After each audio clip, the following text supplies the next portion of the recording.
Looks like another girl boss activist has lost the plot, but this time she wants to settle the score. How, you might ask? To end the war with a final purge. But who is this woman, you might ask? I mean, seriously, who is she? Who is she? Who is she? Who is she? Where did you find her? Apparently, this is Julia Hardy. Oh god, it's worse than I thought. She's one of them attention whores of instant gratification. My name is Wilksy15 and let's get into the stupidity. It seems this girl knows her days are numbered as well, but instead of analysing the situation, she has gone full go for broke mode. She wants to get rid of us gamers who think for ourselves and that call out the BS of the DEI consultancy hellspawn that is taking over our hobby we love the most. Because of course, she's one of them, but like man-children, she can't keep her mouth closed because we all know when a man-child lies when their mouths are moving. But anyway, here's a brief history lesson on how she got into the instant gratification DEI brainwashing cult. She has been a presenter in many TV companies, but mainly for the Fans at the Playground company, for video game shows on a children's TV network, CBBC. Did you know she came out non-binary a year ago? She doesn't know why, but here's her conclusion. And I went to go and see this doctor and they were just like, it's like you have like the lowest amount of estrogen in your system like ever. Because I was like really worried. I was like, oh my god, you know, sometimes people get early onset like menopause and things like that, and they're like, it's not that, it's just that you don't have any estrogen. It's like someone went like and like that's the amount of estrogen in my system. So I ended up having to take like estrogen because I just didn't have enough like in my body at all to like be normal. So I think about that as well, and I'm like, well, maybe that also has something to do with it. I don't know. It's like there's lots of these things that sort of seem to come together that make sense. But I don't know. I mean, I don't know what this really means for me to be non-binary, and I don't know where this is gonna sort of take me. I'm really not sure. I spent my whole adult life pretty much since I started doing presenting lying to myself and brainwashing myself to be a certain way just to do something that I deeply love. And I don't regret it, because if I think I'd been who I really am at the start of my career, I wouldn't have had a career. Like, I just wouldn't have. Things were really so much different back then. And you know, maybe now that I'm in a good place, I can be more free and I won't get fired or discriminated against. Won't get fired or discriminated against, but who knows? You know, there's so many fun ways you can, I mean, you technically don't get fired, people just don't hire you again for jobs. Technically don't get fired, people just don't hire you again for jobs. Technically don't get fired, people just don't hire you again for jobs. Girl, if your estrogen levels are low, it's a warning sign saying, get your shit together. Seriously, what's she doing on a children's network if she doesn't know reality from her own body? But here is a tweet that added more gasoline to the fire. Marilyn, righteous as always. Geeks and gamers, please keep tweeting. And I'm the same as him, keep it going, keep opening your mouth, because we get to see who you really are. But of course, we all know what she really means. She wants the DEI cult to take over and to kill the gamers off. Since she said she has been doing this for decades, let's do a meme reel of her TED Talk, shall we? A little bit about the comments that I get online. Obviously the original one that we looked at, the first slide. When this first started happening, I felt like I needed to stand up and do my part to sort of try and silence these guys. I didn't want them to think that it was acceptable to speak to women in this way. So I got embroiled in some quite lengthy and long arguments online. Of course, don't feed the trolls, right? What are you doing? Julia, don't talk to these people, don't engage. So I stopped engaging, and don't get me wrong, I was much happier. I mean, I was completely and utterly ignorant and avoiding the problem, but I was much, much happier. If not feeding the trolls was actually a viable thing that worked, we'd all be living in some glorious internet utopia by now, full of bronies insta-sharing cat videos that have been pooped out of Nyan Cat's butt, right? I had to basically find a way to deal with this because I didn't like this idea of being silent at all. And this is how Misogyny Monday was born. I basically needed a way to stand up, to be counted, to show these guys it wasn't acceptable, but have a little bit of fun with it. I mean, let's turn something quite negative into something positive. So, why don't we go through a few examples of the misogynistic comments that I've got. And you can tell that they're misogynistic because, you know, they come from a place of hate. They're trying to silence women or undermine your integrity, all of those classic things. Or my favorite one is the one about Julia Harded just needs good, there's no sex in mini esports. Kind of disproved it. This is all kind of quite big, I appreciate that. And there's a lot of little things that we can all do to make a difference and take a step in the right direction. And that's just to speak up.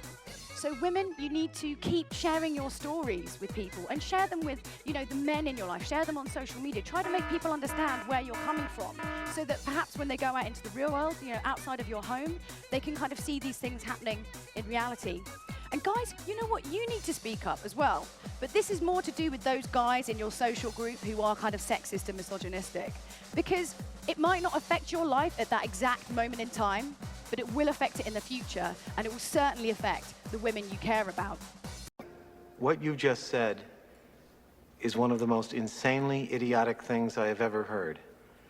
At no point in your rambling, incoherent response were you even close to anything that could be considered a rational thought. Everyone in this room is now dumber for having listened to it. I award you no points, and may God have mercy on your soul. And that, my friends, is what Terminate Online does to your brain. This was back in 2017, and she still can't heed her own bad advice. If you want to listen to the rest of the male humiliation corn, then be my guest. Throughout the entire thing, she has this insane fetish to defeat all sexism and misogyny everywhere because of men, and call all men to change their behaviours. Remind you of someone? Behaviors are going to have to change, and this is one thing we're asking companies. You have to force behaviors, and at BlackRock we are forcing behaviors. 54% of the incoming class are women. We added 4 more points in terms of diverse employment this year. And you know, what we are doing internally is if you don't achieve these levels of impact, your compensation could be impacted, okay? Yep, she's doing the government's dirty work and she doesn't know it yet. What's disturbing is her examples are only happening online and not the real world. She's that delusional. She thinks the Wild West online and the real world are one and the same. She has this distorted worldview that male gamers are the problem with the industry, let alone the world itself, and they need to be purged. But unfortunately, Julia is not the only one with this dangerous mindset. Here's another developer that can't keep her mouth shut either. Meet Irena Pereira, the CEO of Unleashed Games. And oh boy, did she play stupid with these tweets. Unfortunately, I can't see her X profile now, as it's now protected. Strong independent woman, my ass. Just wait until they notice none of our starting characters in our alpha build are white males. None out of 6. Already we're off to an epic failing start. Have at it. Again, I say representation matters, and I don't know how many games have lacked female characters, or created gameplay penalties for being a female character, or created vertex shading white skin to represent people of colour. Again, my dear Irena, you are so wrong. If you look at beat 'em ups and fighting games of old and today, you have characters who have parameters of skill, or female fighters who have strong sides from other fighters who happen to be male. For example, let's take the Streets of Rage series, Cadillacs and Dinosaurs, or let's take Chun-Li from the Street Fighter series, who is well known for having the best moveset in any situation, and heavily rewards players who can react to her whiff punishes and anti-airs. But her weakness is her jump-ins are floaty, and she requires someone who has high execution and knows how to make her opponents make mistakes. I can name many female characters in video games that are in their respected universes who do have skills that are better to male characters. Representation matters. Inclusivity is not the same as racism. Enjoy hating on me for today. I'll go back to making games. And that, Irena, is what you should have done in the first place. If you don't know what you're chatting about, then keep your mouth closed and go back to making video games and see what the free market ultimately says. Well, money talks and bullshit walks. Lastly, let's talk about Black Girl Gamers, another consultancy company whose only skill is playing victim and using their black female race card is the ultimate shield, being immune to stupidity. And they think they are superior to anyone else. Think I'm joking? Take a look at these tweets. It's obvious what they are doing, or should I say, most delicately, saying in a wretched, harpy, squawky voice, "You better cater to us bigots or you're racists." But now they're being called out by this and sensing that the grift ain't happening no more, they do what stupid people do best, call for legal actions on the grounds of harassment, or because an article put a mirror to their faces of who they really are and their hiring practices. What they could be doing is very illegal. But if you're wondering where I'm going with this, in a previous article that Park Place have done exposing Black Girl Gamers of misleading hiring practices, they are possibly referring to the Civil Rights Act of 1964, which prohibits employment based on race, colour, gender, religion, sex or national origin. And it was showing it for the world to see by their tweets. Jesus, there's a reason why the internet is called public domain for a reason. But during this, they put out a tweet saying content creators of all backgrounds. I wonder why they changed it for. Was it because they are started to realise that finding Black Girl D&D content creators is gold dust, or is it them changing face? Who knows? Either way, it proves what I've been saying in my previous videos. This quote unquote huge black audience that they're trying to cater to doesn't exist. They are now pushing this whole gaming world to cater to them instead. Now that they think that suing a publication on the grounds of harassment is what's going to pile drive the fear into the gaming industry's hearts, and all white straight males they hate the most. But there's one small problem with this entire lawsuit. Where is this harassment that Park Place has started? If because that publication exposed them, does that mean criminals who are on the loose or been found guilty can sue publications for harassment and defamation as well? Nah, didn't think so. Do you know what Black Girl Gamers, Julia Hardy, Irena Pereira have in common?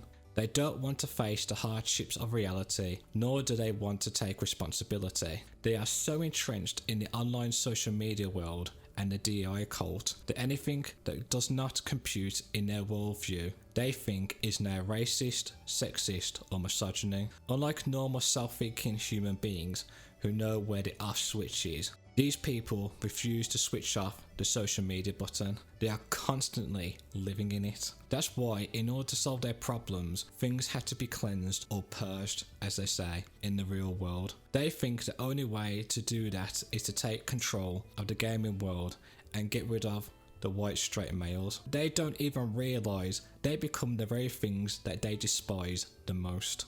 And we all know, especially in video games, that distorted worldviews and not facing reality or taking responsibility is what makes evil villains. Take Mythos Yggdrasil from Tales of Symphonia, a half-elf who the world discriminated him and many others. He was a hero that wanted to do things peacefully by making a world where humans, elves, and all those in between can live in harmony. But before he was so close to accomplishing it, his sister was killed by a human traitor, the very thing he hated deep down. And instead of listening to his sister's final words of not forgetting the mission, Mythos was now trapped living in the past. He decides the only way to eliminate discrimination is to make everyone the same race.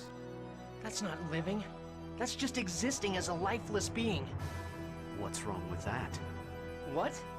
After all, in our bodies flow the bloods of humans and elves, the bloods of those that despise us. We're better off casting aside such filth and become lifeless beings. Everyone should become lifeless beings. I told you before. The only way to eliminate discrimination is for everyone to become the same race. What you hope for is nothing but a dream, Mythos. Discrimination comes from the heart. He's right, Mythos. It's the weakness of people's hearts that causes discrimination. Looking down upon others while placing themselves too high. You do the same thing. You look down on humans and elves, treating them like cattle. That's the weakness of your heart. Even if people become lifeless beings, nothing will change. Discrimination will continue.